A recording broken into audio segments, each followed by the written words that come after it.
This week I have Sara Turner with me, a practitioner and trainer in vibrational medicine and essences with over 20 years of teaching experience. So believe me, she knows her stuff.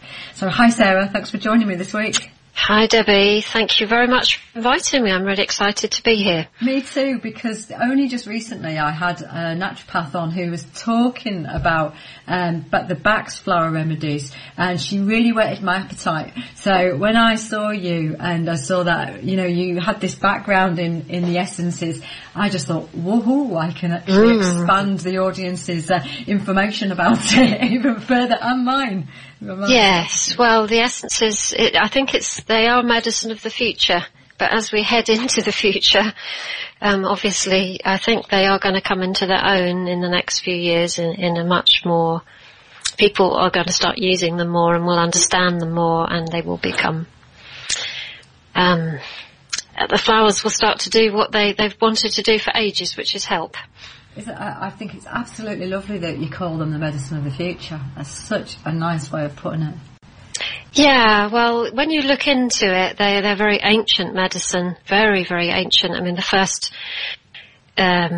people you hear talking about them was when you go back into the ancient civilizations such as the Atlanteans. There's if you go back into those records, there's suggestions that they were using the dew off of plants. Which is something very similar to what flower essence practitioners do. So it's very, very ancient medicine, but as you alluded to just now, the modern use of them really came back with Dr. Bach, or Dr. Bach. I actually say Bach. It's spelled B-A-C-H. And some people say Bach, some people say Bach. It's just the pronunciation I learned right from the beginning, so that's what I use. So, but in the 30s, Edward Bach kind of brought them back into the world, and they're still used today, which is amazing. And before I start, I'm tempted to just launch straight in there and kind of carry on that bit. But just tell me a little bit about your background. Tell the audience a little about your background, because I'll be honest.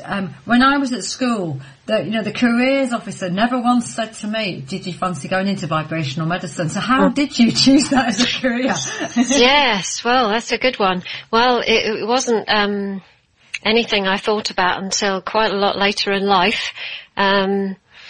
My actual background, I have a degree in marketing, which always makes me chuckle, because it's the one element of my business that, actually the whole area of marketing fascinates me, but it's the one bit of that, I struggle with often. So I'm much more somebody who likes to be in nature, I've always felt much more comfortable outside, always enjoyed outdoor pursuits. I've always been quite a quiet person, sensitive in certain aspects. So my reason for saying this is really just to make the point that I didn't realise just how sensitive I was until much later on in life. I was because nobody had really spoken to me about how people were different, or people could feel or see or be in touch with different things. You just kind of launch into life and get on with what the school tells you to do. So I ended up at university studying marketing, had a great time as it happens, lived in France for several years. As a result, speak French, went off and did all sorts of travelling around the world, types of things. Ended up back in England with my partner, who I'm still with now. And this learning about essences really started when I was in my 30s, and my father died, actually it was in my late 20s, very, very unexpectedly. And I was left with the situation of looking after my mother. And it was just such a shock to all of us, because he was literally here one minute and gone the next. And several months after that, I started to get hints in my own body that all was not well. And over the next few years, developed a lot of anxiety problems, to the point that I was having panic attacks, hospitalized, all sorts of weird and wonderful things. Nobody really knew what was going on. And one day somebody was cutting my hair, and she said, "Oh, have you ever heard of flower essences?" I was like, "No." And she said they might help. And that was really the beginning of it all. I consulted somebody who knew about them. And that was the beginning of it all. I've never ever looked back from that point. I learned all about the batch essences, was, one of these mad people that just talked about them all the time. Everybody that ever said anybody to my family, my friends, it was like, how about one of these? Probably drove everybody mad. And then I discovered this whole world of flower essences of other ranges that I just didn't know existed. I started learning about the Australian bush essences and the Alaskan essences, and it was just all this, it was like going through a door into this whole new world, and in this other world there was all these amazing ranges of essences, and I was like, wow, how did I not know that these existed? So I actually then decided to take a professional qualification, which I did. And back in 2003, I qualified, and that's really me now. That's what I do now. I took the big plunge, gave up the other things, mostly. I still teach Tai Chi, and this is what I do now. And it's completely transformed me as a person. And because I know so deeply inside that I dread to think, the other aspect of me that I think is important to share is that in my 30s and my 40s, my partner and I went through a very difficult time of trying to have a baby, and I miscarried and hadn't gone on to become a mother. But it was a really difficult time in my life, really, really difficult for both of us. And as a couple, we've come out much stronger. But when I think of how difficult it was and some of the dark moments that I did actually go through, it was the essences that changed it all round and allowed me to see what actually was going on and why I had chosen in this life not to be a mother. And so having that very deep sense of who I am and what I do and why I'm here, just I have to share what I do. I have to help others, if they wish, find the same answers. And has that led to you being a teacher in it? Yes, so absolutely, yes. My main work actually right now is teaching other practitioners of other modalities to use flower essences, yes, and it's amazing. I love it. And you're one of the few certified floral acupuncture practitioners in Europe. What exactly is floral acupuncture? Yes, it's an amazing way of using flower essences. Most people use flower essences internally, and it's a great way of doing it, and I do it all the time. So if I maybe just explain what I mean by internally, flower essences are, they come in little bottles filled with usually brandy or vodka as a preservative. They are liquid, and you take them under the tongue usually. They're a liquid preparation, and it's taken internally. There's a whole new modality which is quite new, although I'm sure it's got very ancient roots, of using them on the skin topically. And when you take a flower essence internally, its purpose and what most people find is that it starts to help them see the world differently. It can actually make people feel physically different, but that's usually because it calms them if they're feeling anxious, or it uplifts them if they're feeling depressed, or it unsticks them as if they're feeling unstuck. And I'm sure you know that can really make the physical body work much more effectively. When people use them topically, we find that if there is something physical going on, the response is usually much faster. Actually applying it to the cells of the skin allows the body to digest the vibration in a different way, and it's felt more easily, and therefore the journey is usually faster between A and B. Floral acupuncture is where essences are placed specifically on acupuncture points. So part of it is knowing a little bit about acupuncture, although the qualification that I have is not at all to do with acupuncture. I'm not an acupuncturist. although my background in Tai Chi, I do have an understanding of Chinese medicine. And you place essences on the acupuncture points, and it's amazing. So is it a bit like, well, I use laser acupuncture, to be honest. So I'm wondering, is it a bit like tapping on the points? I guess so, although I've not done that. Yeah, I mean, in part, I'm sure. What you have when you use, because you're actually applying the essence to a point, you're actually stimulating the point. So just like if you're doing acupressure, you actually stimulate the point. You can do that with your finger, or as you say, with the laser, or by tapping it. You're actually stimulating the acupuncture point and therefore opening up the meridians and sending electrical messages through the body. What you're actually doing when you place an essence on there is stimulating the point, but also the message of the essence is going into the electrical system. That's such a nice idea. You've just got me thinking about how I can apply that in my own practice. Yes. Because I actually make tailored remedies, and of course, like I said, I do the laser acupuncture, but I've never really thought about using the remedies on the actual points. Yeah. Now you've got me thinking. That is really fascinating. And how do you identify which points to actually work with? Well, I follow the system that was taught to me by the two people that taught me floral acupuncture. That's Deborah Craden and Warren Bellows. They actually have a lovely book if anybody's interested in following this up. It's called Floral Acupuncture, and it's very easy to find if you Google that or go onto Amazon. And it actually works. The reason it works with the batch essences. So it's very, very accessible, and they chose to publish the book using the batch essences so that it would be of service to most people.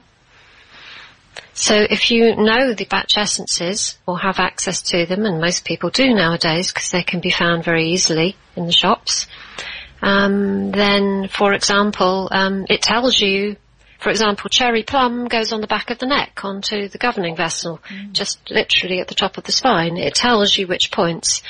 One, just not really, well, it is a word of caution for anybody that wants to try it. It is quite a powerful treatment. Don't mess with your meridians, guys, too much. Yeah, it's not to kind of be done while you're driving down the motorway or anything like that, you know, just like you wouldn't give yourself or have somebody else give you wouldn't have an acupuncture treatment with your needles in driving down the motorway or jogging around the block, or you wouldn't have an acupuncture treatment and then, you know, go off and do something. You'd rest afterwards. Yeah. You know, so it's quite profound, but also very gentle, because flower essences are. It's a strange sort of polarity, having a gentleness within this sense of depth that you can go to. So the book tells you how to do it, basically. So I recommend you have a look and have a go. It's fascinating and very, very healing. And totally accessible by everybody. So it's not something that you have to go to somebody then to actually learn. You can become responsible for that yourself. You can, and that was what Dr. Batch wanted. And that's the Batch Foundation has really continued that on. And yes, you can do that. I mean, what is useful about going to see a practitioner is that it's very hard very often for us to see ourselves, even for those of us who are used to doing this kind of thing. You know, it's often because the bits of us that need healing are often the very bits that we don't want to look at. And so therefore, even somebody like myself, you know, I consult somebody else. I do a lot of my own healing, but sometimes, you know, we need somebody else to reflect back us in the mirror. So yes, you can do an awful lot by yourself. But it's best done with some understanding. That doesn't mean so you have to go and be a practitioner in it, but it's easier if you have some understanding. And of course there's lots of information out there nowadays on the web to help you do that. Fantastic. And you've just got me thinking about something else I can now use in my own practice, which is quite exciting for me. Yes. I think I'll be talking to you more about this, and I'll get you on again at some stage. Now, you're an expert in the vibrational essences, and until recently, I never realised there were quite so many, if I am absolutely honest. And what I'm finding is that as I've been going on a journey the last couple of years, people have been putting different types in front of me. Now, and then I've gone onto your website and been kind of almost overblown by how many. Do you want to just cover off some of them, including some of the more obscure ones? Sure. Well, maybe I'll just list some of the ones that I actually teach other practitioners to use, because they're the ones that I know best. So, well, the ones that most people know about are the batch ones, and we've already sort of talked about those. The other probably the next most well-known are the Australian bush, which are amazing. They're very, very good because Ian White, the creator of them, is a naturopath himself, and actually comes at healing from he's a very spiritual guy, a really spiritual guy, but he talks about things in quite physical ways because that's what he does.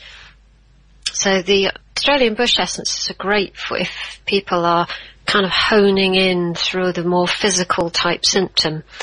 They are quite powerful in their usage, quite quick acting. Complete at other end of the spectrum, also amazing, are the Alaskan essences, headed off by Steve Johnson.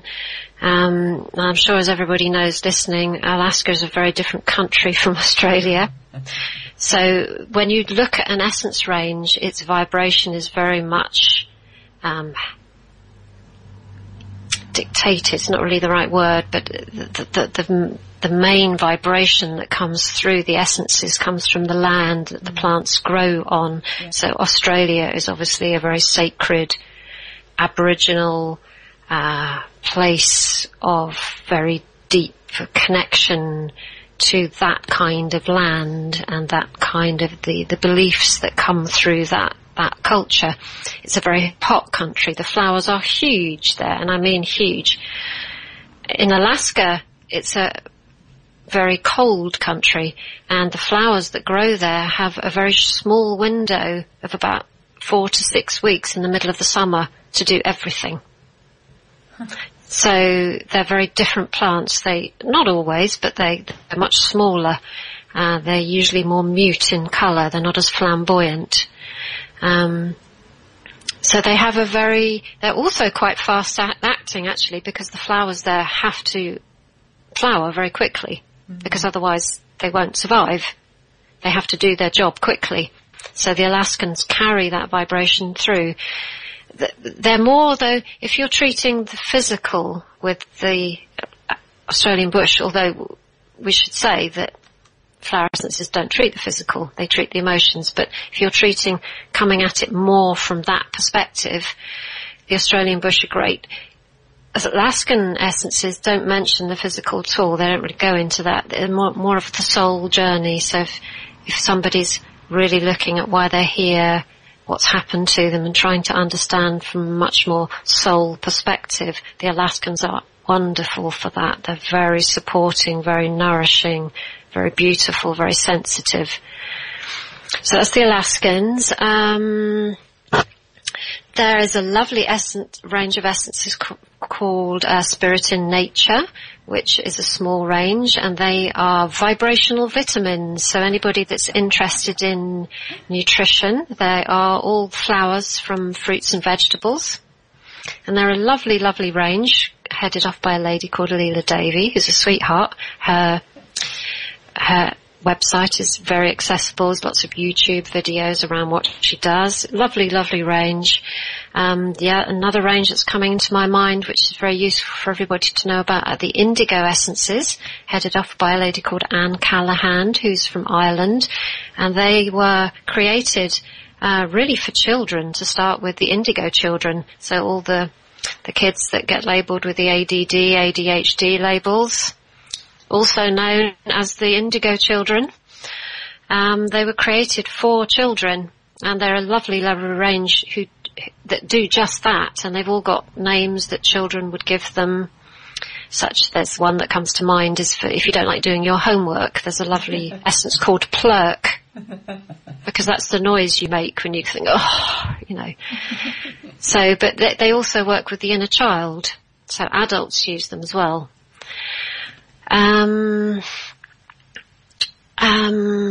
Oh gosh, my mind's gone blank. There's a zillion other ranges. My own range, I have a range called Moonflower.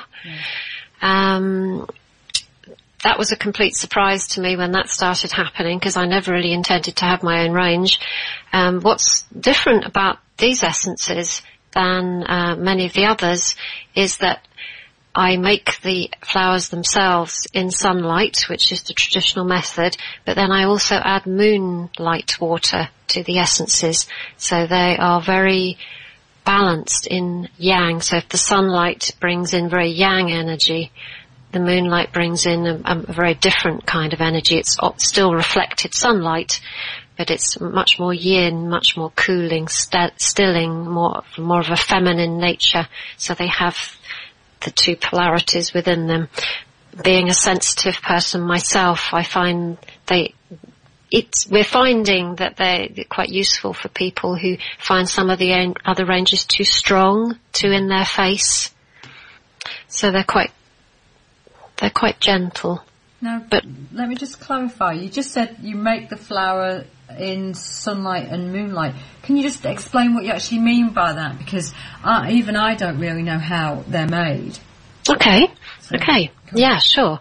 So the most common way of making flower essences, I'll take you through the little what we would do as flower essence makers.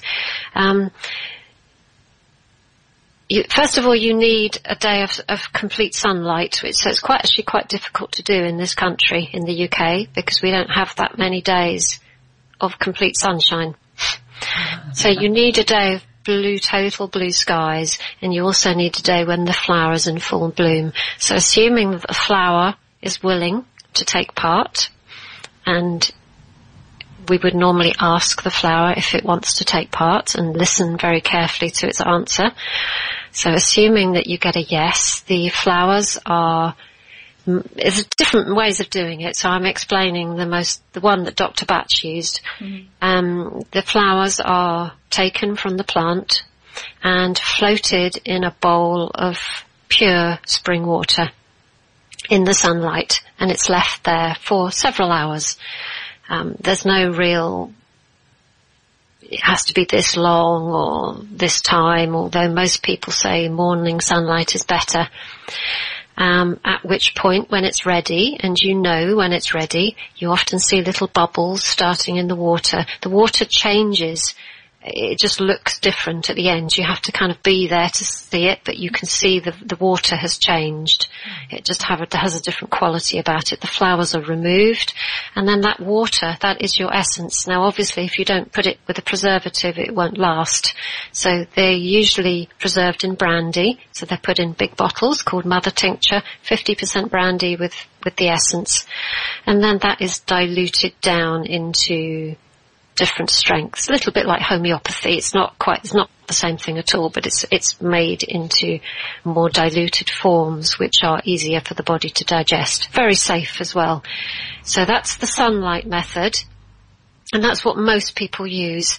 For some reason, when I first started making essences, I started making them in the moonlight. So I would pick the flower and put them in a bowl of water in exactly the same way, but under the full moon. And I had no idea why I was doing it, but over the years I have come to see that why I was doing it, because I was then to create this range called Moonflower. So most of the essences that I make that are available now, the flowers are made in the sunlight essence, in the sunlight method, so that the blooms are floated in water during the day in the sunlight, and then when I decant the essences, I add to the mother tincture bottle water that has been charged in moonlight. Oh, fascinating. Absolutely fascinating. So we truly are talking about vibrational work there. Yes, and it all came through, all on its own, really. Over the years, you just have no idea why you're doing things, and you kind of don't really talk about it because it's all a bit strange. And then a system emerged, and so And you said about listening to the flower. Now, I actually go foraging, and although I go with a book, I will basically experience the foliage, right, via my hands. So I know what I can and can't eat because of that. And so I can experience the energy coming off it. How do you know, when you're listening to the flower about whether it wants to take part? Just let me understand what your process is then, how you're experiencing that. Yeah, I mean, very, very similar. It's really what you're talking about is attunement, isn't it? It's allowing yourself to be still in that moment, trusting what you feel back. So what I would do is, it's usually something, in my case, it's usually in the spring and the summer, which is when people usually make essences. I just start seeing these flowers that I'd never seen before. Everywhere I go, I start seeing them, and then there's, you look at the weather forecast and there's an amazing spell of weather coming up, and, you kind of think, okay, so I could start doing this, and flowers just start to become available. And sometimes you have to journey to actually go and make them. Sometimes they arrive in your own garden or in gardens around you. But I would actually, so I kind of just know it beforehand. The flower starts to speak to me beforehand. It starts to just make its presence known. Please make me into an essence. I've learned to trust that over the years. So I've usually got a yes before I even start. But on the day, I would actually approach the plant and just be still myself and thank the plant spirit for speaking to me. And usually the plants chosen have lots of different flowers on them, and just ask which flowers want to take part and which feel that their role is more to stay with the plant. So I would then choose the blooms, and I just feel it inside me pretty much the same way as when you go foraging. Yeah. I just know which ones are saying, yeah, take me, and which ones are saying not no. And it's very important to honour that. Very, very important. And some are made with gemstones, aren't they? So I did notice on the website that there are essences made with actual gems and stones. Yes, there are. Yes, and the indigo essences actually are. I maybe should have said before that I spoke about the children's ones. They are made with gem essences. So yes, it's exactly the same process really. The crystals or the gems are placed in water, in sunlight, or possibly moonlight. They are quite different in nature. They're more physical because the crystal world is much denser than the flower world. They are a denser vibration. Some people are liking them a little bit to homeopathy, to that. So it's coming more down into the physical plane. Yeah, they're amazing. And some, if the person is quite ethereal in nature, maybe another word might be ungrounded, and I would probably fall into that category because naturally I tend to go out rather than stay in. That's why I can do what I do. So it's a gift which needs to be honoured, but to actually operate in the physical world, have a bank account and drive a car and do all those sorts of things that you do need to do. Sometimes we need to have our physical bodies operating more effectively and more energetically. So crystal or gem essences are very good for people who find that they don't remain anchored in their body that easily. And there's loads of those of us around, particularly people who are interested in the natural world, in the healing profession, many therapists, many practitioners are downloading so much information nowadays. And the only way it can really become effective in the modern mainstream world to make it available to as many people as possible is to have it physically in your body so that you can then become the arms and legs that go out and help others.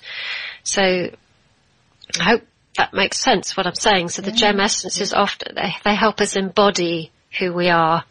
The flower essences, generally speaking, will raise our consciousness, clear things on soul levels, and really clarify what's going on.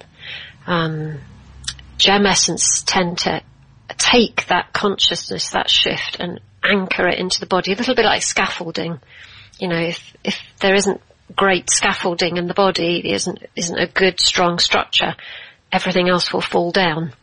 So the gems bring in that scaffolding and help to anchor it down, and then the flowers can actually stay present. The messages, the consciousness can stay present.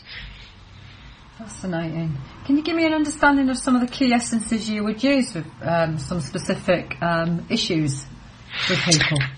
Of course, yes. Well, one of the main things that I would actually suggest for everybody, if you're drawn to using flower essences, I would really suggest that you buy, first of all, what I'm going to call a rescue remedy, but I realise that actually that is the name of the batch essences. But what I mean by that is a formula, and all ranges make them, that you can carry in your pocket or your handbag, because they can be so useful when a trauma or an accident happens, or you hear some news. And of course, thank goodness, we never know when those things are going to happen to us. So it's really helpful if you have something that you can just take or give to somebody else. It can make a huge difference to the outcome if you can, because when we hear bad news, or we have an accident, or we have surgery, or something really traumatic happens to us, what actually happens is the soul, the energy part of the body actually leaves. You know, we have the expression, you know, I've jumped out of my skin. And that's a healing mechanism, and it's good. The body does it for a reason. The problem is when that's the soul, that energy body doesn't come back in. So for years later, somebody may be walking around literally with part of them in another place.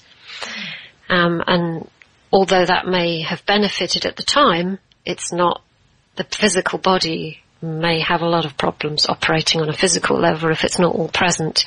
So the sooner we can actually get something like a rescue remedy into the body, the easier it is for the body to actually start working properly. So some lovely rescue remedies are the ones that you can get in Boots. I would actually suggest that other ranges may be a little bit quicker acting. Okay. The Healing Herbs 5 flower remedy, which are made using the batch method, I find absolutely beautiful if you love the batch flower essences. So that's called 5 flower remedy. The Australian bush essences that I've talked about do an emergency essence. The Alaskans do something called soul support.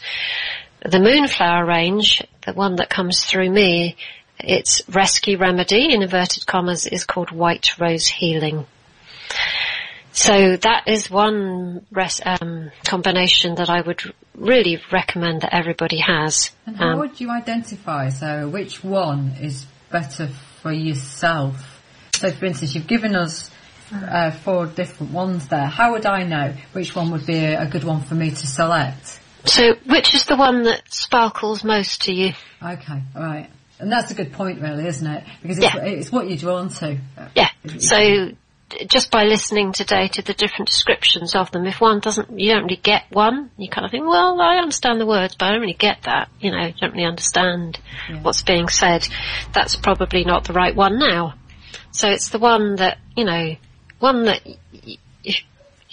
trust your intuition. There is a big difference, but they're just slightly different vibrations, and the job of a flower essence practitioner, just like any practitioner, is to find the essences that are fit best to the person in front of you. So one of those combinations will be the most resonant. So for somebody listening, the best way to do it is to trust your gut instinct and just say, okay, those Australian ones. Oh, well, actually, no, that White Rose one. Oh, soul. Oh, yes, soul support. Yes. Go with your gut instinct. Fascinating. Brilliant. So other areas where essences can be really useful, I mean, one that I know, because I've worked with myself a lot in this area, and a lot of clients that come to me, is all to do with female balance, also known as hormones. and all those things that go with it. Some lovely essences. One so easy to take is the Australian Bush Woman Essence. It's a lovely, lovely essence, can make such a difference to us when we go through periods of our lives when our hormones are all over the place. And I don't really think we need to say possibly too much about that. But one of the nice things about the bush essence is that they've been used by so many people, is that there's great testimonials around them. And there's one particular essence in the woman essence called she oak, which just does the most amazing things. And women conceive when they haven't been able to using it.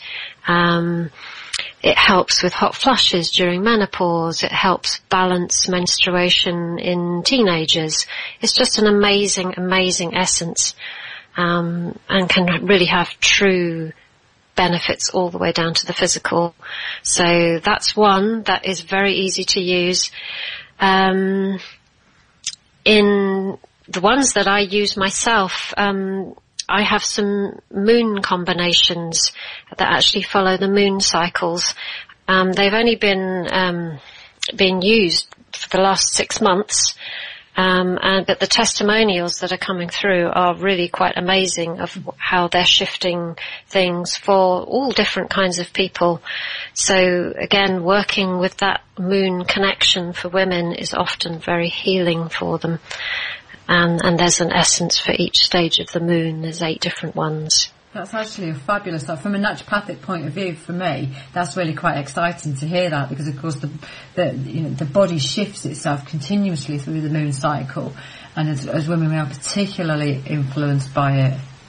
Yes, and I think at all stages, I think for women who are still menstruating, just being aware of the moon is because in this world nowadays, women with the pill and with tampons, all that kind of thing, the bleeding has all become very, very invisible.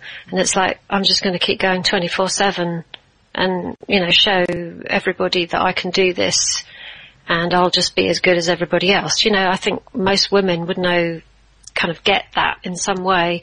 Whereas one of the healing things for me is when I actually realised that I couldn't do that, or it wasn't in my best interests to do that. And that if I watched the moon when she was dark, very often women will find that's when they menstruate. And to allow myself to be quieter, to be not scheduled so many things into my world at those times, or just to let my other half know that, by the way, so if I'm a bit cranky, this is why, just to start allowing myself to be much more in tune with my own body. And also when women are no longer bleeding, it's very useful for them to still follow the moon cycle, to still have that connection to their own, that large part of them that was so part of them, to allow that kind of vibration to still, because there's many women, even when they're not bleeding anymore, still feel more active at full moon. In fact, I think most people do. Yep. So it's just to, and for children as well, people often find that children who are prone to temper tantrums will get worse just before the full moon. Yeah. So just being aware of all those moon cycles is very healing. Oh, fabulous. And any more? The other thing that came to me to really talk about today was the area of overwhelm. Go on then, yeah, because that is absolutely key. It's coming through a lot at the moment in my own practice. So I would love to hear from your perspective, what you would do, what you'd put in place for that. Yeah, I think most of us are nowadays, just because there is so much coming at us. Life is so fast. The planet is literally speeding up, and whether we know that or not, we feel it. And as we move into 2013 as well, that is not going to get slower. The world is just all going to get faster. So the sooner we just accept it and do things to help us. I think one of maybe, on a very practical level, one of the main things that I find in my practice, and certainly with the people that I teach, is that there's a lot of overwhelm to the physical system through the electromagnetic energies. Mm-hmm. And people don't quite take on board just how distressing that can be to the body to actually have, the Wi-Fi signals all the time. And there's some lovely essences that can really help with that kind of thing. Again, I'm going back to the bush essences, but that's probably just because they're very easy to use practically. There's a lovely essence called the electro essence, which is a bush essence combination.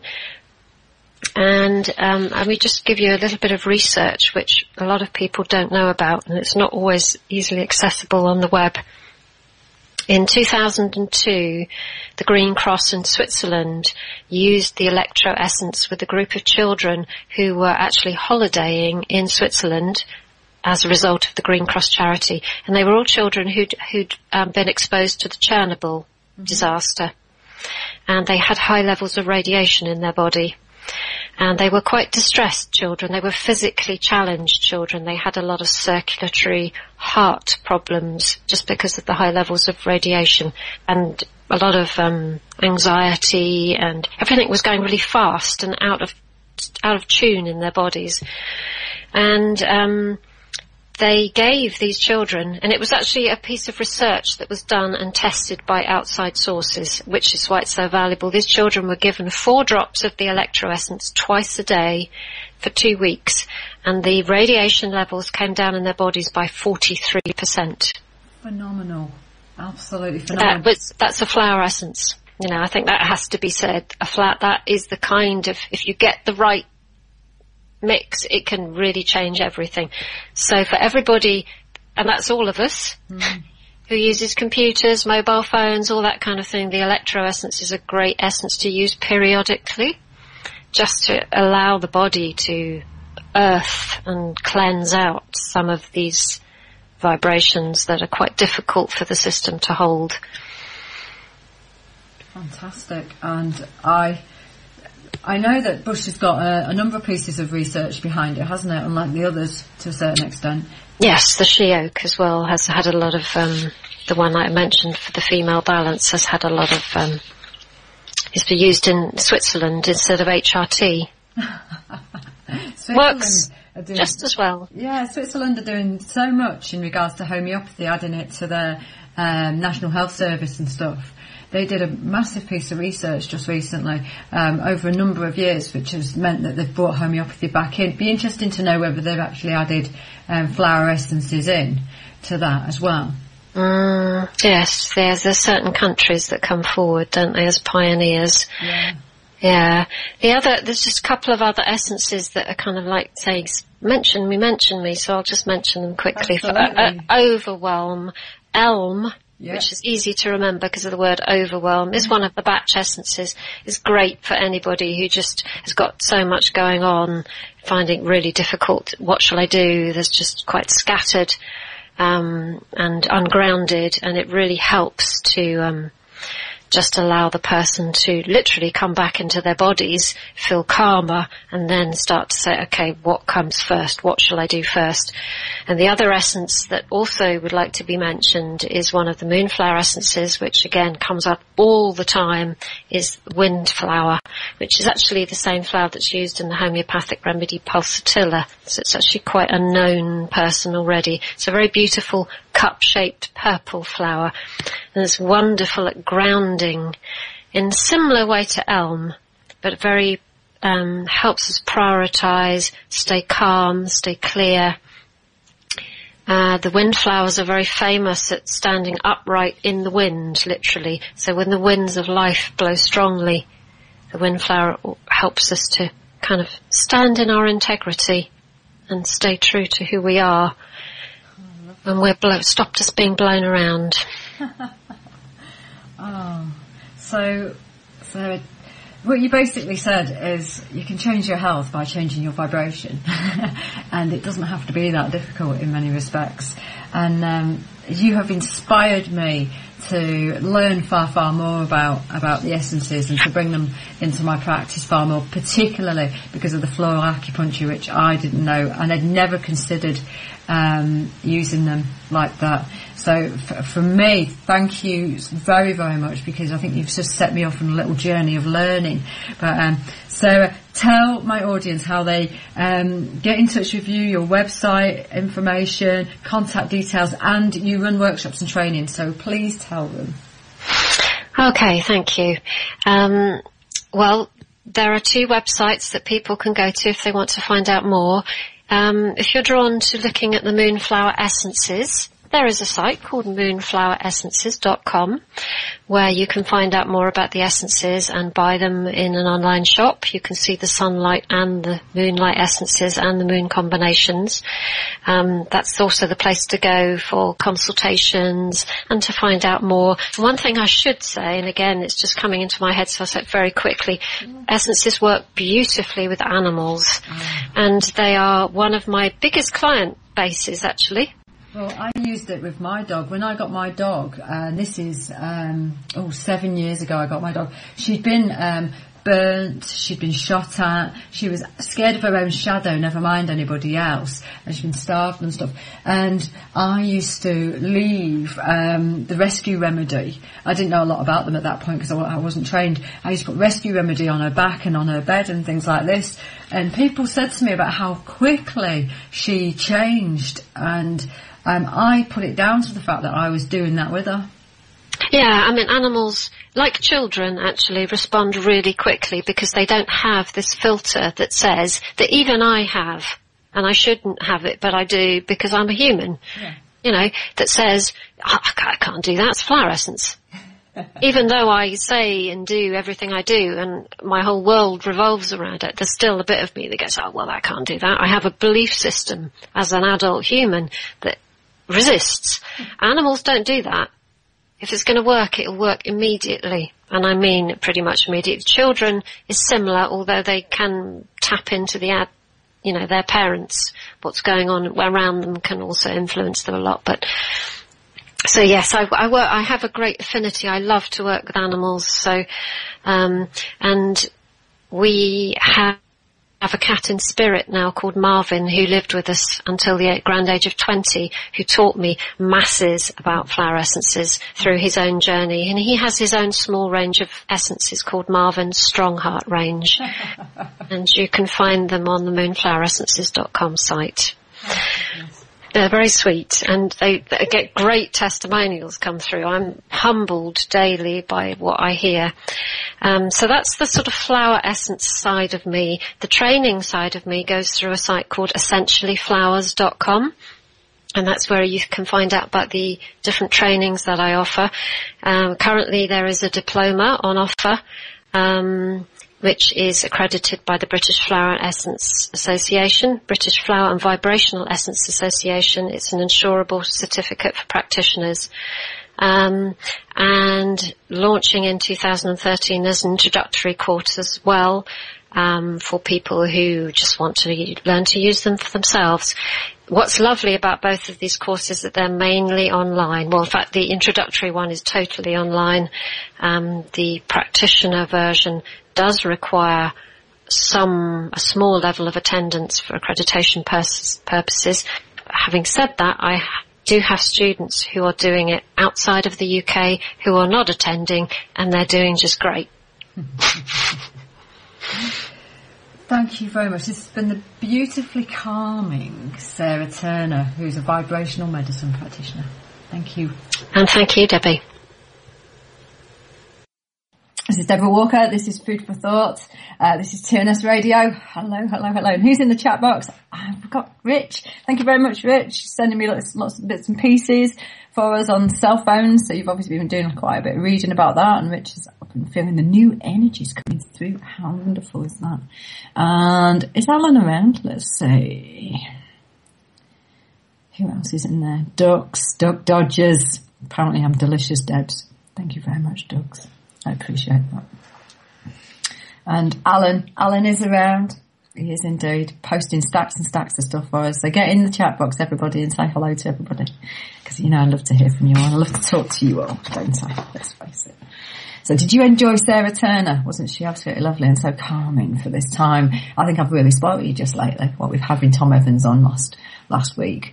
and helping you kind of with this time of change. And then Sara, vibrational essences will be fantastic for the moment. And, she says at the end there, animals are really receptive to them. So they probably need help as well at times. I know my dog, she really does well with the vibrational essences. I really see a change in her, when these things happen. So, and apparently Rich is on a mission in his own town with the EMF stuff. Yeah. Good on you. Yeah, because I do think we need to raise awareness, and it is probably about bringing it back to grassroots and doing it ourselves, and just talking to people. I was talking to someone this morning about geoengineering, and they're now going to speak to Anne Milton, the local MP. So, it's just about sometimes talking, because the more people that we talk to, we create around us what we want to see, be the change that you want to see in the world. It's kind of a quote that lots of people use, but in all honesty, sometimes we try and change other people, and it's actually ourselves that we need to start with. So, how am I going to have a rant this week? I don't know.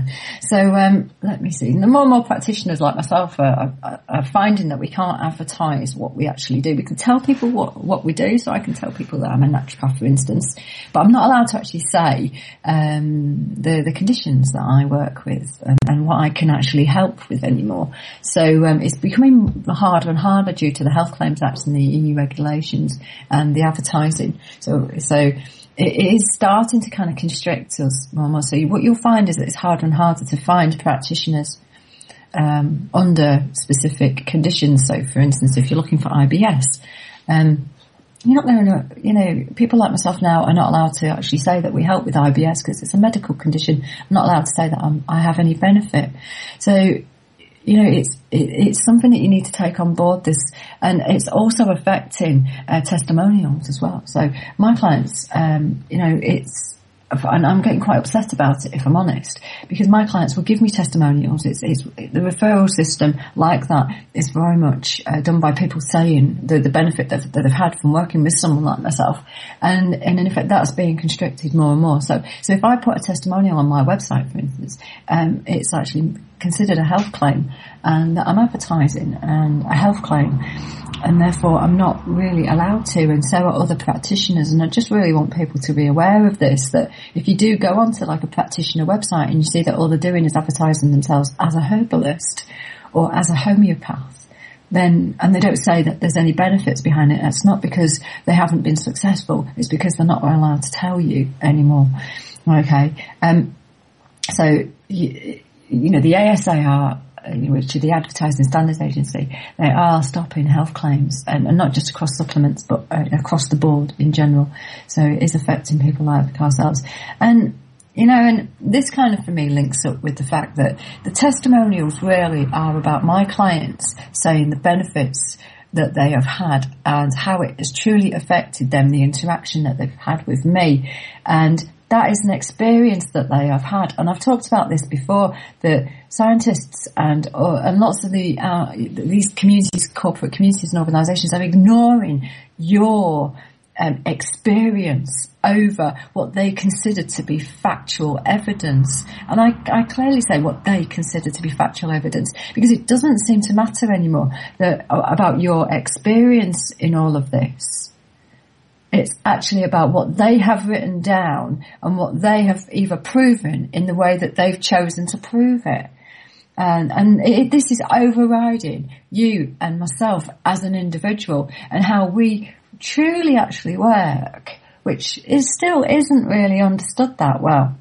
More and more, our experience is ignored for what is,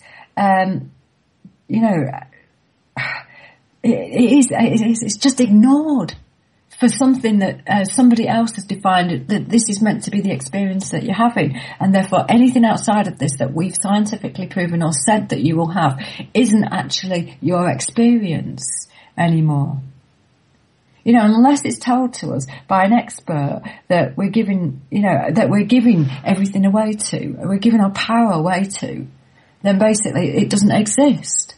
So my experience of life or how I've actually interacted with something doesn't exist. Only what exists is actually what's written down in that scientific evidence, that scientific study, or that policy that you've told me about that I'm meant to, when I do this, this is meant to happen. We are giving our experiences of our life and ourselves away and looking to others to define them for us over and over again. Looking at people in white coats to say, this is what's meant to happen to you. Actually, is that the case? It's your body. Take control of it. Don't just give that power away. Don't just look at somebody else for the answer of what you're meant to be experiencing in your body on a moment by moment basis. You know, that what's almost being told to us now is that your experience of yourself is false. Only what I have written down as a scientific experiment and the outcome of that, all these clinical trials, is right. Your experience of it is wrong, it's false. Don't think that. That's almost what's being said to you nowadays. It's really testing you. And actually you need to step out of that and take this back and truly get back in touch with yourself and your experience of the world and your health. And be really strong about that as well. Because it's easy to look for somebody else for confirmation. This is happening to me. Well, actually, you've got that then. Is that the case? Or that's leading to that. Or that means that. Actually, what does it mean to you? Not what somebody else tells you it means. You know, it's just because something's proven by scientific fact, I believe nowadays, doesn't mean that it's true. And how have we allowed this to become the case? You know, it isn't what we see, we hear, or we feel. That's not right anymore. My testimonials from my clients, no, that's not right. That's not accepted as proper science. You know, anecdotal evidence, what people say about their experiences with people. No. We're not interested in that.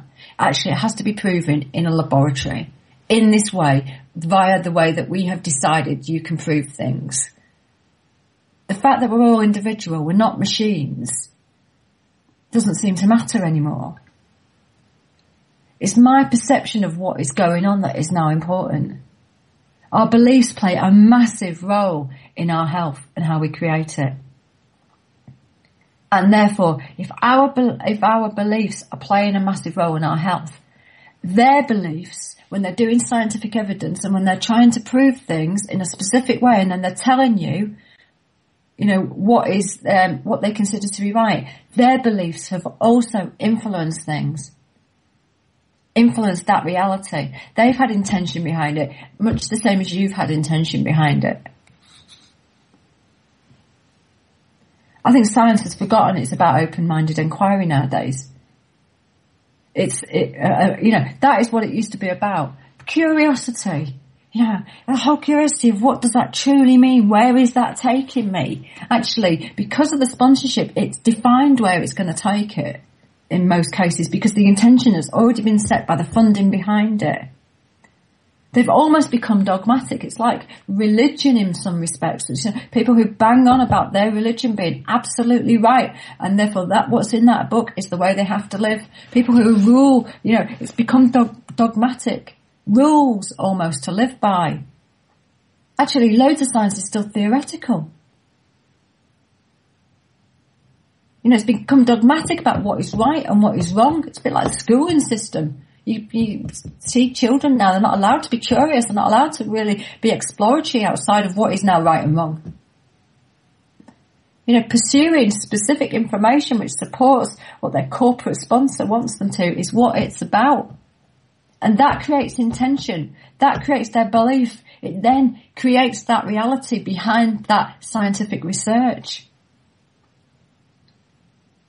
It doesn't take into account ourselves in that scientific research. It's only one perspective on it. It's not about the wider people perspective and about our experience of it. The intention creates an outcome. You know, scientists are incredibly intelligent people, but they seem to have forgotten that their work is meant for the greater good. not for the profiteering of a few, which is where it's headed, where the intention is set. This is why, Rich is putting on there about EMFs and the all about the cell towers and things like that. All of that science is out there, the research is out there, which proves the dangers of it, of almost creating like a web across us all. And yet it's ignored for one intention, which is profiteering. It's not about the greater good of ourselves and our health. And there's a belief that's set that in place. And so much unanswered, so much loot is still unanswered. For instance, a lot of my clients tell me when they feel so much better from just talking to me in the first session. They feel listened to. But also, what else has gone on for them in that session? They believed that suddenly they could feel better after lots and lots of people saying that it was a one-way street. People, you've just got to take more medication. You've got to be on this for the rest of your life. That's somebody's belief that's told them that, because there's an intention behind that. If we get people onto this medication for the rest of their lives, it creates a level of profit. Then we tie them in. It's a great business strategy. I can't deny it. But quite frankly, is it for the greater good? I give people a space where they can actually talk much wider about their health rather than the one symptom. And suddenly they're seeing connections they never saw before. And they're seeing someone who actually says to them, well, do you know the body changes on a moment by moment basis? So actually, I don't believe that it's a one-way street, that you have to go down that road of taking more and more medications and lots of more, more different types of medications, and that you're unlikely to get well. I don't believe that. This is all about belief. It's all about my experience, because that's what I see happening. And suddenly these people start to feel better in that session. It's not even a number of sessions, it's in that session, because it's about belief. Suddenly they see that actually it's not the road they thought they were going to head down. And then they tell me, within about a week, my symptoms have already started to go. Yet I've not made any significant changes often to them. Small ones that were easy to deal with are often what they've done. So how's that work? Seriously, it's far, far wider than what can be scientifically proven. Now, science would dismiss that. Science, I have clients who are getting well despite what the medical people are saying to them, and having regular tests which are proving this. And the medical people just say, I don't want to know what you're doing, but you're obviously doing the right thing. Rather than capturing it, rather than understanding it. It's just kind of like, it's an aside, you're one of the few people who believe they could get well, who believe they could do something different, who saw a different future, who saw a different path. It's important to understand that we control more of our body health than we realise, and it's through what we believe. It's not down to a pill to heal your body. It's not down to somebody else to heal your body. It's not down to somebody else to even tell you what is true and what isn't true. This is the thing. It's about you. It's about what's going on in your mind, which drives everything in your body. It's not about what someone else tells you. It's about you being curious. It's about you wondering, is that true? Is that false? What's true for me? What is my perception of that? Because just because it's my truth, just because I believe nutrition works, doesn't mean it's your truth. This is the thing about us all being individual. We all create our own realities around us. We create it for ourselves. We all create our own health from different things. We are like recipes with different ingredients that we pull in at different times due to our beliefs that drive us, due to our thinking that drives us. What works for me won't always work for you. And it's nice, but the great thing about these things is that you can try them. Be curious and try them. Find out for yourself, create your own perceptions of it. Is it true for you? Is it not true for you?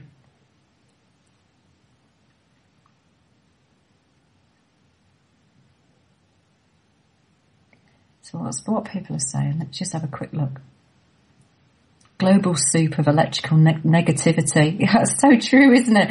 In many respects, if there's a lot of fear going around and people are talking about it over these EMFs and over the cell towers and stuff like that, probably, we're not only creating a web of, EMFs and electrical frequencies and the radiation, but also we're probably creating this whole web of fear, all of these ones and noughts, probably going across and actually influencing us on many, many levels. That's such a fascinating thought.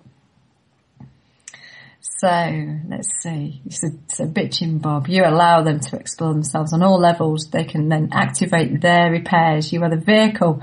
They are the driver. You are absolutely right. And the great thing is that the people are just signposts. Things are just signposts to help you find your truth behind all of this.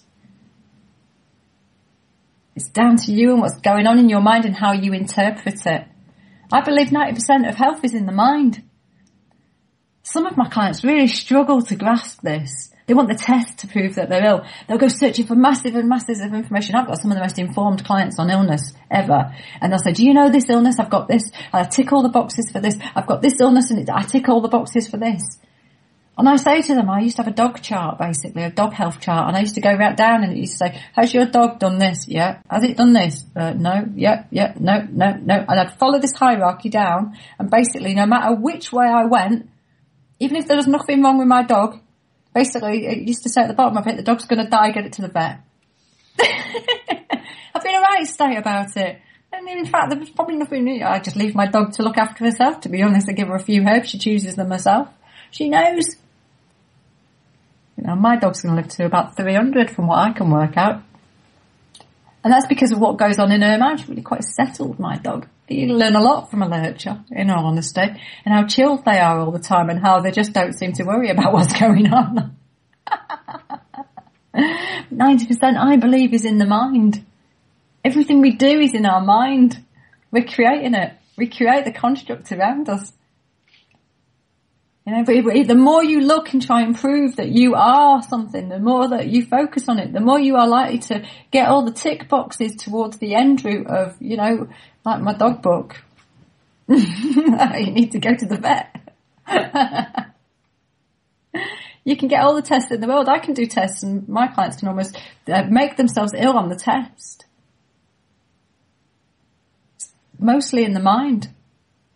I can do a test 1 minute and feel lousy. I can do a test the next minute and have changed my body state and changed my mind about it all. And the test will come back completely different next time. I have diagnostic equipment here. That's how quickly you can change it all.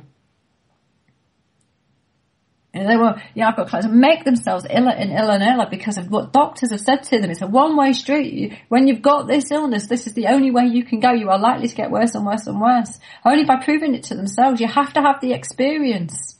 Have to have a different perception. Just put those things in place and see if it's true or false for you. Use what's coming up around you. Everything that comes up around you is a test to help you prove something or disprove something for yourself. It's not about other people telling you what to do.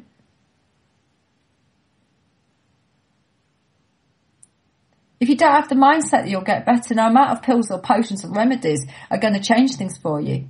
Because your thinking affects every cell in the body. If you want to be ill, then believe me, you'll be ill.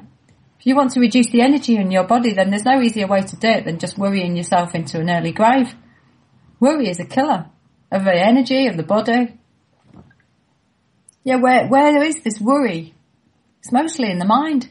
It's mostly in your mind. How much of what you worry about actually happens and comes true in reality? Probably less than you think if you start to really consider it. If you believe you can't change things, then you won't be able to change things. And it will be an absolute uphill battle. When people say to me, oh, I struggle to change, then believe me, they struggle to change. Oh, I struggle to go on a diet. You struggle to go on a diet. Oh, I struggle to lose weight. You struggle to lose weight. When I tell them that actually you could change in that instant everything and it doesn't have to be a struggle and it's just about what's in the mind, people look at me like I'm mad. But if you put your energy into what you don't want, happening, if you want to make it hard for yourself, and believe me, environment will make it hard for yourself, this world will make it as hard as you want to make it.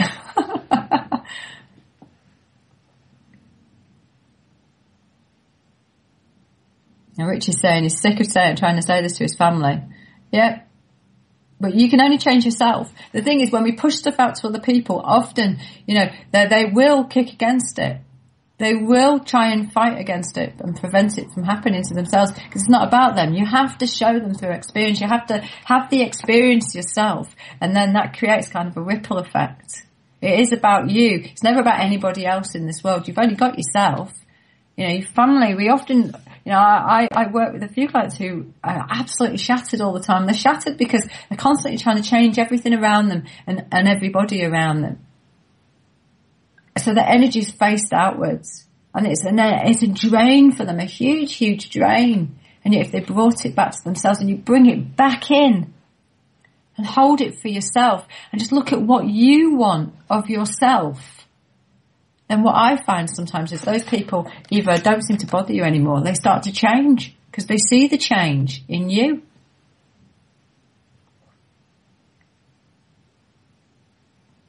And Rich is saying the mind is the most powerful healer. I truly believe that. Absolutely. I talk about what you eat, drink and think. And thinking is the biggest part of it. I might be a naturopath at heart and focused on nutrition, but most of my work is done around the mindset. Because if I can't change minds, I can't change hearts around what you're going to do. In all honesty. And Bitch and Bob saying, my dog has the life of the queen. I'm not joking. I basically work to keep my dog in the luxury she's become accustomed to. Rich wants a lurcher. I can well recommend having a lurcher, to be honest. They're pretty low maintenance, but I will say I bought her a very long bed, and I would suggest you, if you have got a lurcher, they are long dogs. But what they tend to do is sleep sideways on the long bed, so they'll have their head and their bottom hanging off either side. I've talked to her about it, and she just doesn't seem to want to change this at all. I may as well have bought her a small square bed.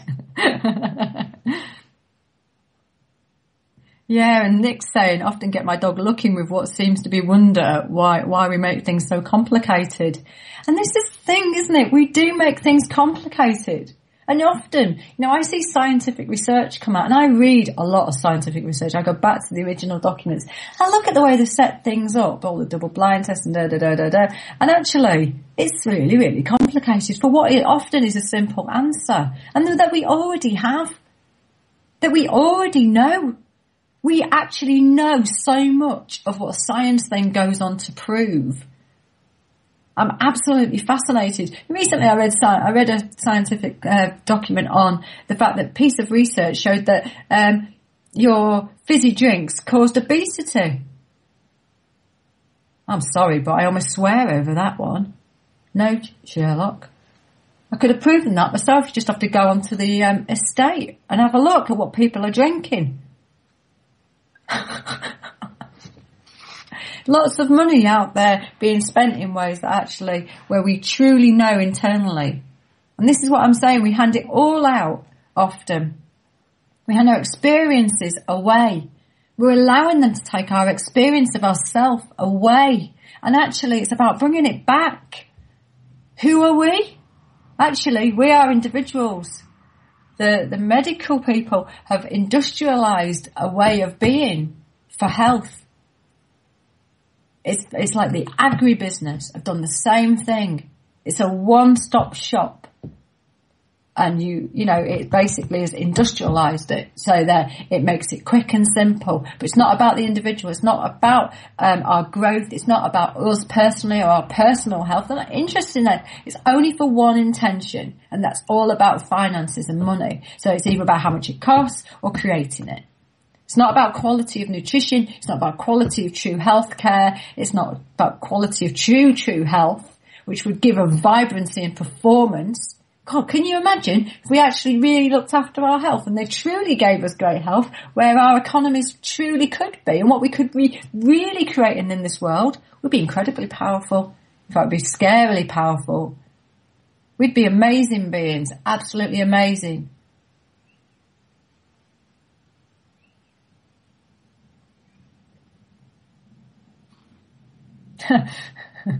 bitching saying about Nick's dog. They really must wonder, I won't say that, WTF are those humans at? I think my dog does that on a regular basis, but it's probably not just down to her sleeping sideways on the bed. Yeah, and let me just see. From Rich, basically how saddened he was about, you know, his family and stuff like that. It is hard, isn't it, with people around you? This is the thing, but it's not about them, it's about you. You only have one life. And you can, you know, the only thing you can do is actually change your own perception of it all and work on yourself. Tom Campbell's work's really interesting. I'll link it constantly with Bruce Lipton. I love the two of them. They do some brilliant stuff on YouTube. You know, if you've not seen it, then go and have a look at it all. And Tom Campbell's work's actually free on Google to read. So you can actually read the book. But believe me, once you've got those two concepts from Bruce Lipton and Tom Campbell under your belt and you actually understand it and the application of it, so it's not just like a theory, but it's actually how to apply it for yourself on a moment by moment basis, you have everything you need for good health. Get yourself a garden and you're rocking. Isn't that brilliant? You know?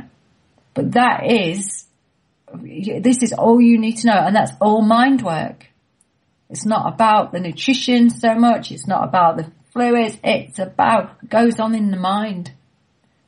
Tom's work shows how you create your reality. This has blown me away just recently. I've read it before, but this Freeman Jack that's helped me truly to actually comprehend it and apply it, and helped me to see how I've been applying it.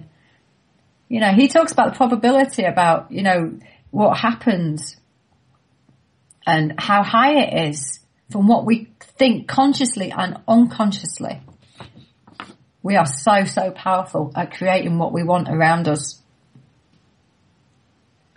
Like I recently broke a bone in my foot, and I had a whole day where everything that could go wrong did go wrong.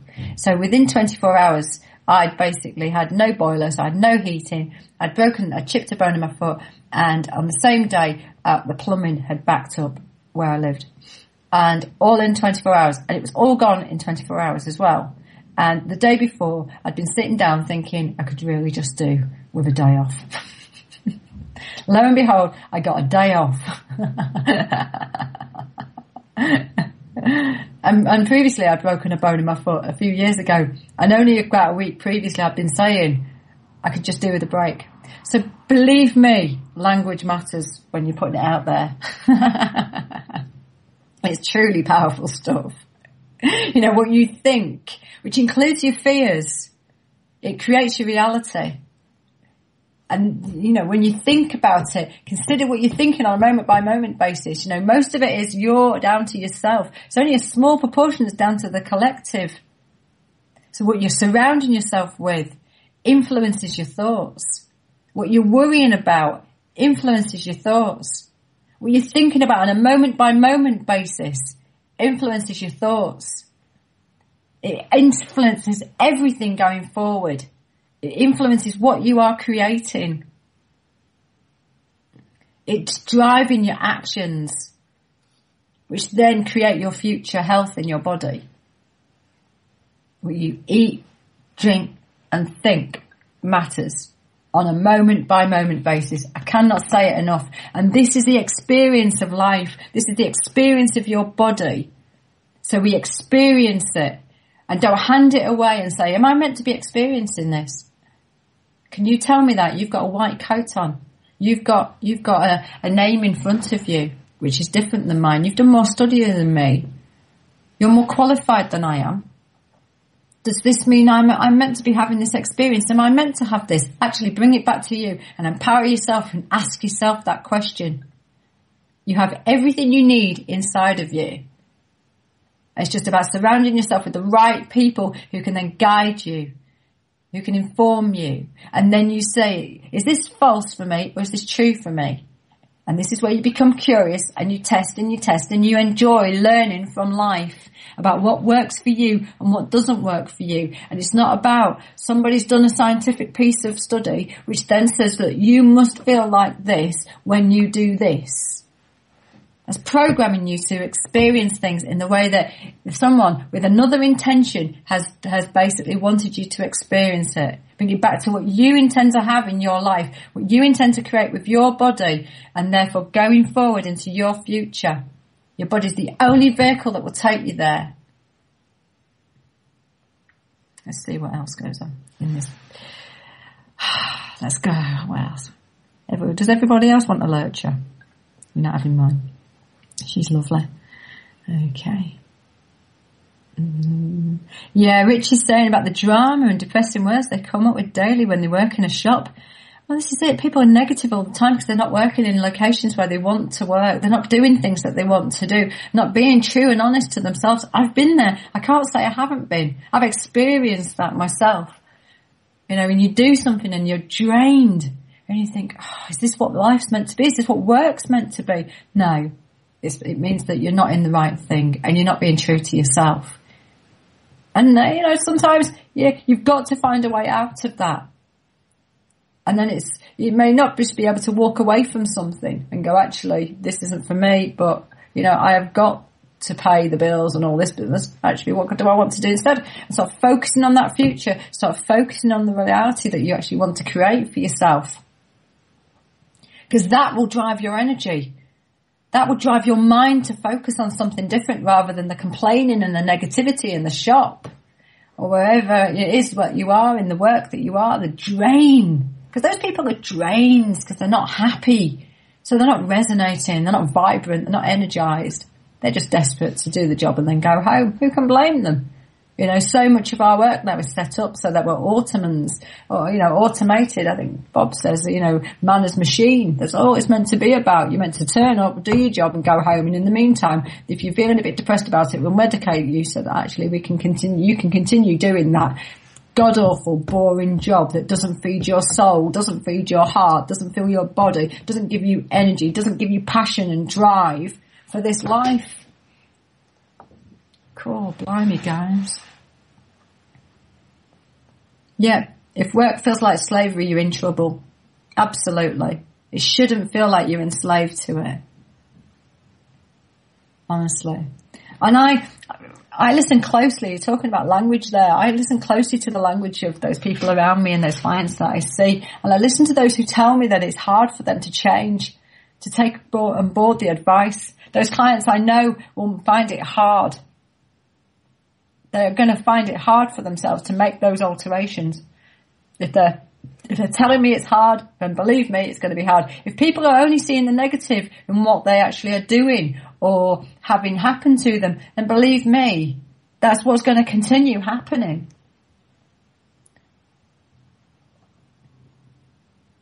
You know, those people who are negative all the time, particularly about health and things, then they'll probably find things to put in their way so that they can prove what they believe. So in effect, if they think that having good health and being slim and having energy is difficult, then believe me, it will be difficult. That those changes will be hard for them. They will put everything in their way to make it hard. You know, change is hard if you want to make it so. How hard do you want to make it for yourself? It can change in an instant. Listen to yourself and what you've got to say about things and yourself and others. I find it fascinating when people say to me, oh, you know, all you need is love.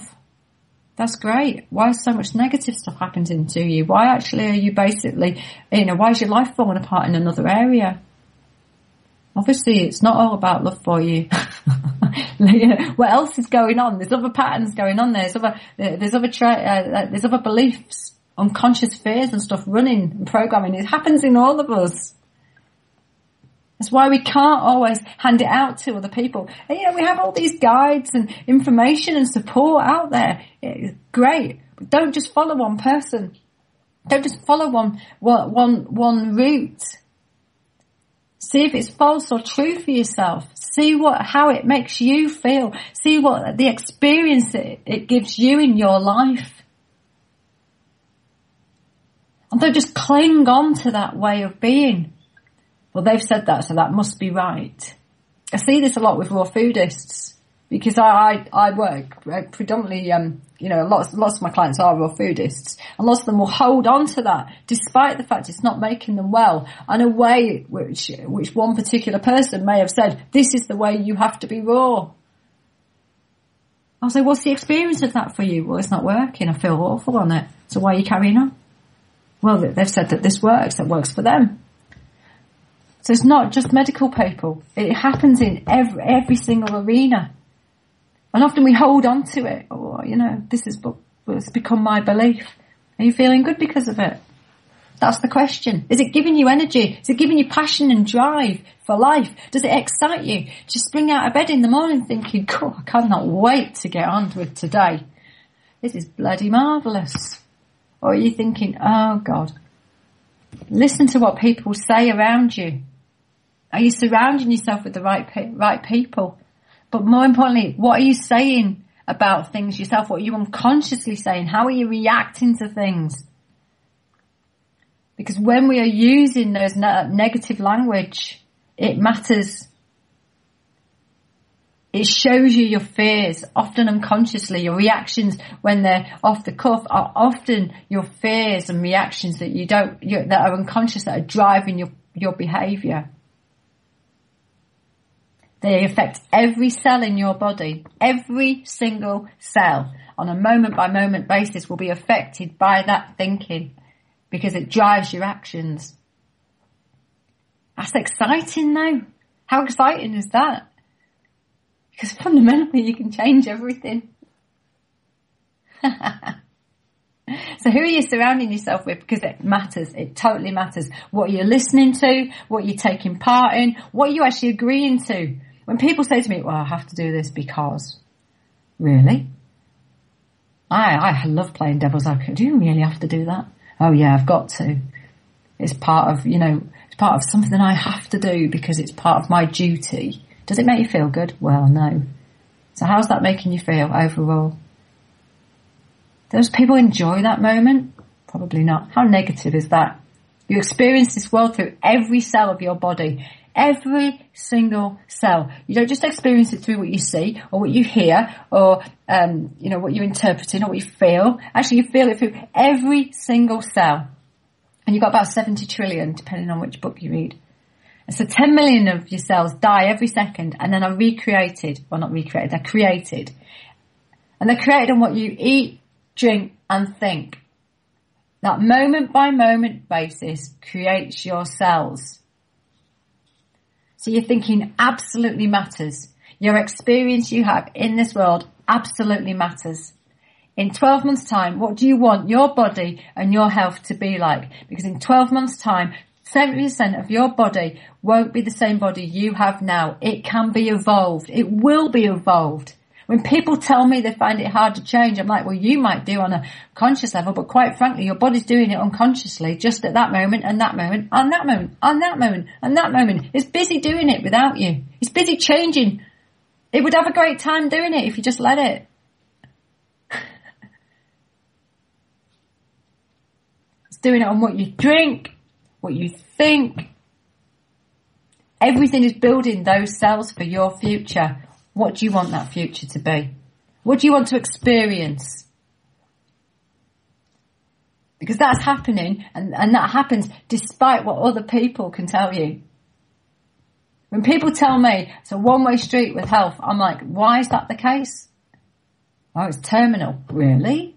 But your body just wants to live. Your body just wants to evolve and change and do its absolute best. It would do everything it can to keep itself alive. You put the right thing in and it will basically give you back what you give it.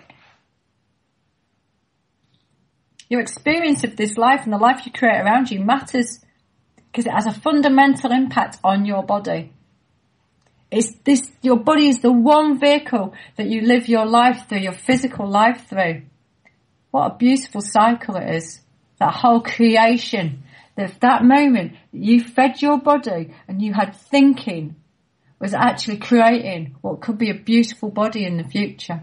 Beautiful energy, enabling you to have passion and drive and motivation. It's not about anybody else. It's not about disempowering yourself. and looking outwards at what other people are saying should be happening in this world. Actually, it's about what you want and what you're creating for yourself. We need to realize how powerful our cycle of recreation is. Truly. We have so much at our fingertips. And yet we give our power away. You know, we sit with somebody and say, I've got, you know, I have this symptom. Therefore, you know, and they'll say, you have that. Do I really? Oh, okay. What does that mean? Well, this means that this is going to happen. You're going to have to take these for the rest of your life. Really? Well, you question that. Is that true or false? Is that your perception of it? Change things, experiment, enjoy it. Enjoy being curious. What works for you, what doesn't work for you. Are they telling you the truth or not? Even am I telling you the truth? It's about everybody. It's not about anybody else but you. Doug Dodgers, with our thoughts we create the world. You're absolutely right. And bitching saying, oh, what would bitching say? It's just moved. Change starts when you can say, I don't think like that anymore. Then bam. Cool, that's almost like in superhero style. It comes when you say no. Rich, absolutely right. When we start to actually bring it back to ourselves and ask, is this the experience that we want? And what is the experience that we want to have? And is this helping me to have that or not? And your thoughts shape your physical brain. Your thoughts shape your physical body. It shapes everything.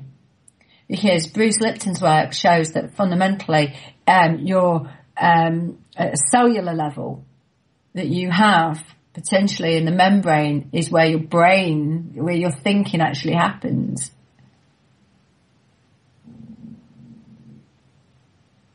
So bitch and say when you create the positive thoughts, the action is created, that's projected. The effects are then returned to you and self-perceived based on the original thought. Now you see your reality that you created. I love the super being. I want you all to actually, have a to love list. Tom Evans was absolutely right. I don't want you to set yourself a to-do list. I want you to set yourself a to love list. Everything that you think you've got to do, put to one side and write to love. And then actually, what do you want to love doing today? What do you want to have fun doing today? What do you want to enjoy? And then rock through it. Stick some great music on and have a laugh and do it with friends. And just enjoy it. Enjoy that moment. We can all be super beings. And at the top of that to love list, I want you to put, be a super being. Man. Because there's nothing better in this world than having a to love list which basically says I'm going to be a super being today.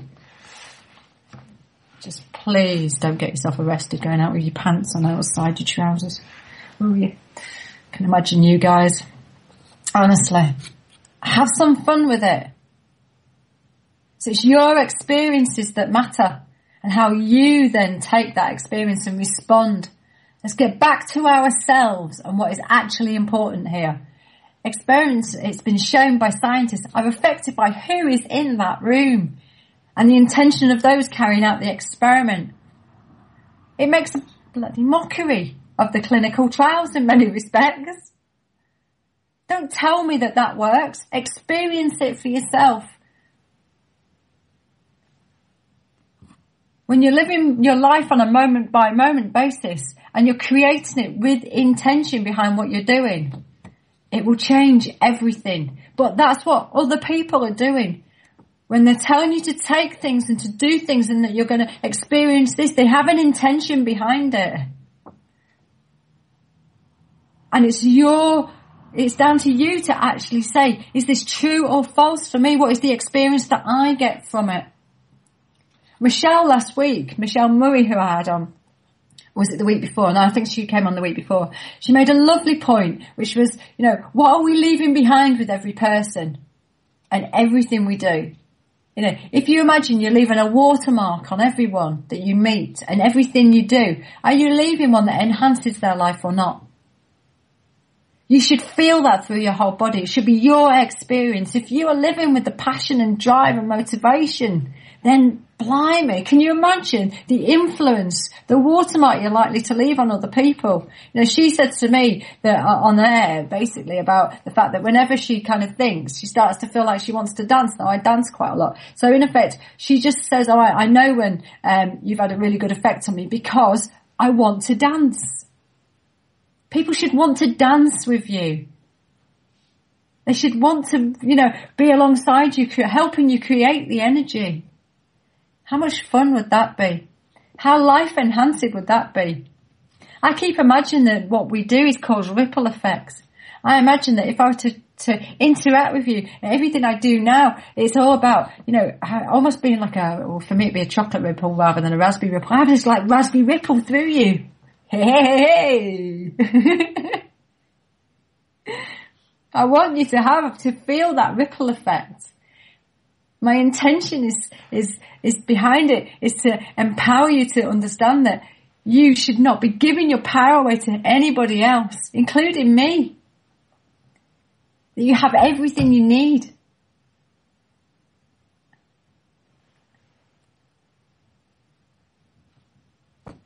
You know, I want you to experience energy. I want you to experience the passion. You know, for me, it's about realizing we're all powerful people, not just one or two of us who set themselves up to gurus or, you know, have written great books and things like this. And yeah, I'm not saying that they're not guides in this life, but it's about picking it like a recipe. You are a cake. Imagine yourself as a cake, and different ingredients go into making your cake. And it'll always be slightly different. You know, the person next to you, they're a different cake. They'll have different ingredients that make them into a great cake. What type of cake do you want to be? Be a great cake. Come on. But we're all different. We all have different ingredients that make us, us.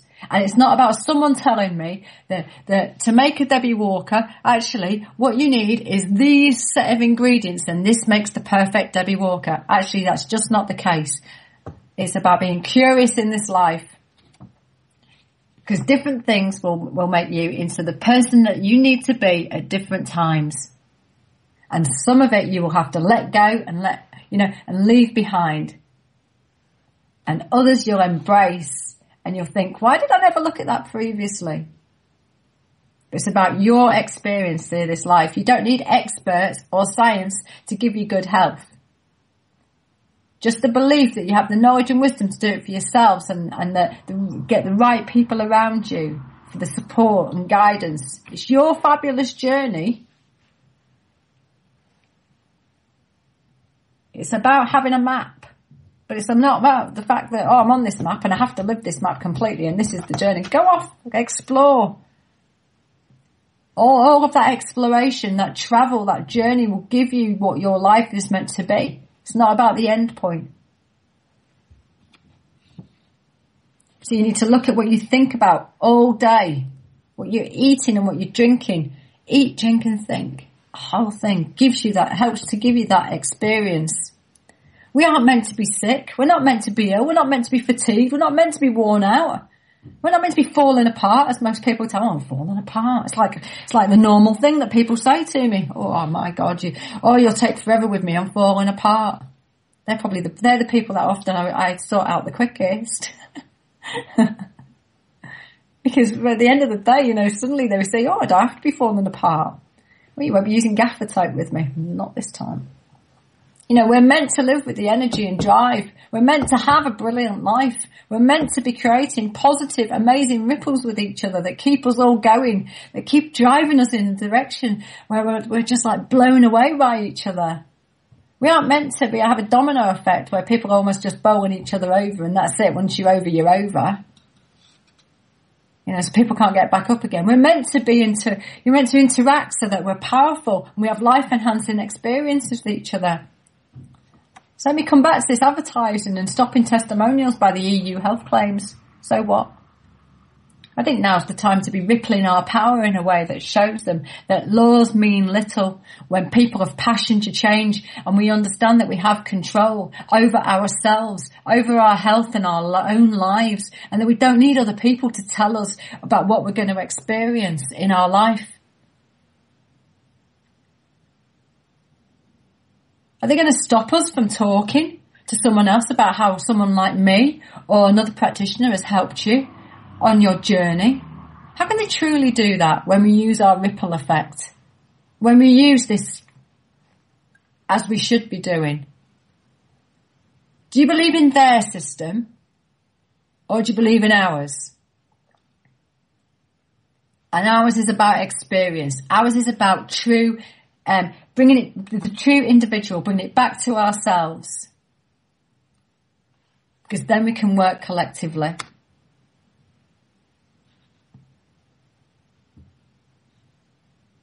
Their system's driven by fear and worry about what might not be. Well, if you don't take this medication, then God knows what's going to happen to your health. You know, I think ours is far more powerful. Drive things by our passion for seeing each other healthy and energized, funny, living life, high on life, succeeding in our way, not in a Western defined way. We can change everything in an instant if we believe we can. By taking part in that reality or construct, we help to create it. We continue to be enslaved by control that's wielded by the few because they know how to do it, and they know how to do it through worry and fear.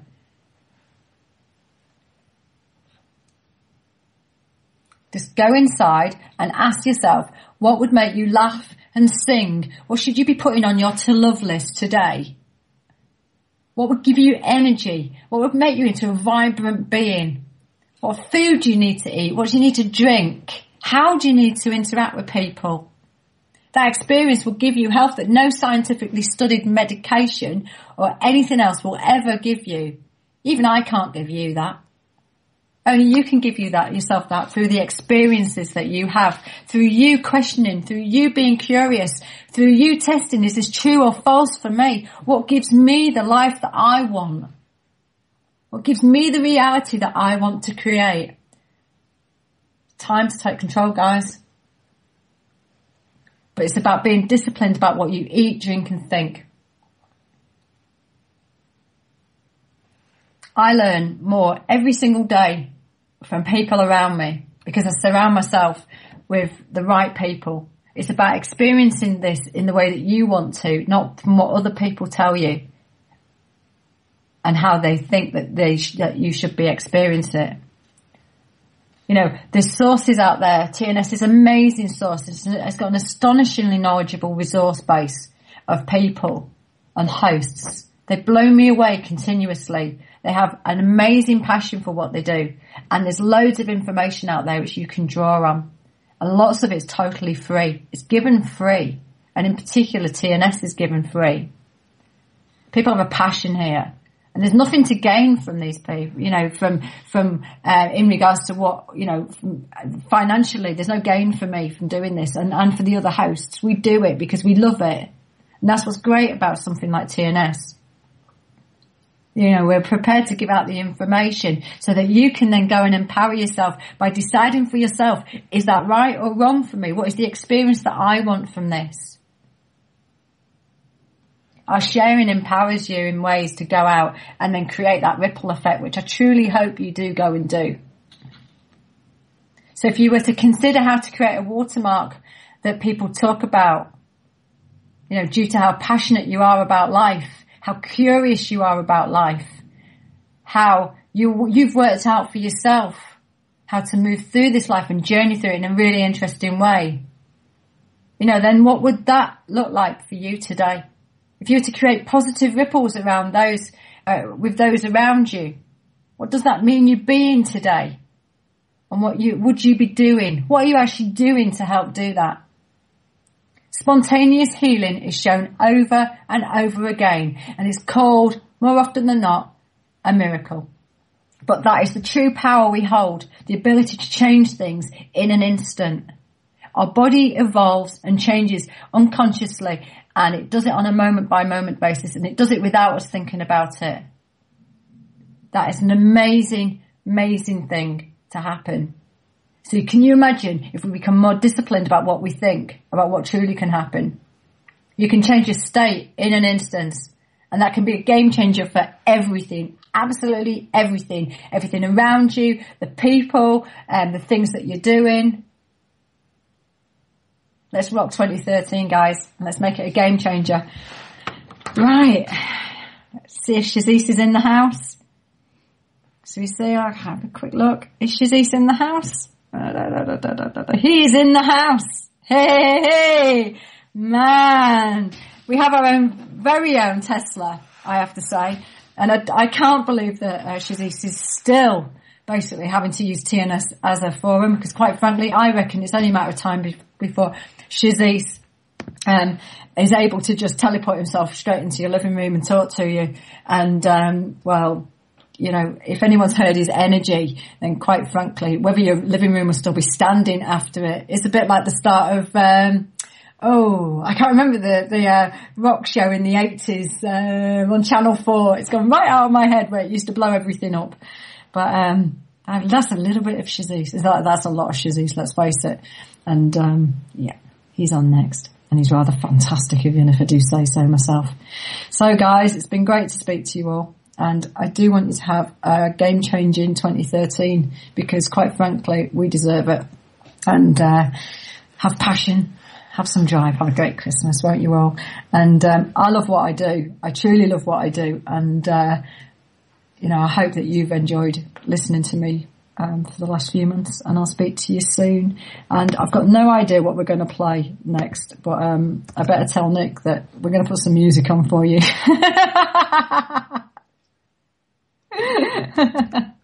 I'm going to say music, and Nick will sort that out, and then suddenly I'll disappear.